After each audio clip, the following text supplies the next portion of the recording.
在地人在地前来看，台中有一个62岁太太健康检查发现肉路结石，进一步检查，结果伊竟然有3粒油脂。一个62岁妇人，伊健康检查时发现讲，伊肚边的肉都有结石。一个进一步检查后发现讲，伊的肚边有2粒油脂，比一般人加1粒。它的结石就是卡在下套的一个肾脏，就是说功能比较没有那么好的肾脏这样。经过我们用软式输尿管镜的处理，结石已经处理完毕了。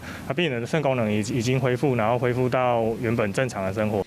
医师解说讲，有3粒油脂的人，其实伫临床上并无罕见，发生率为1%到8%不等。是讲有3粒油脂，伊的功能无一定会较强，颠倒较后造成感染。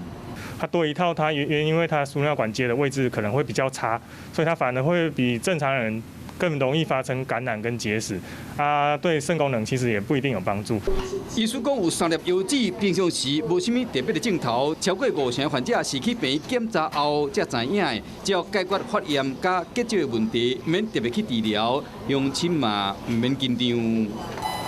Hello， 我是蒋欣梅。想要抢先掌握最及时的新闻资讯吗？赶快订阅、按赞、开启小铃铛，锁定华视新闻 YouTube 频道。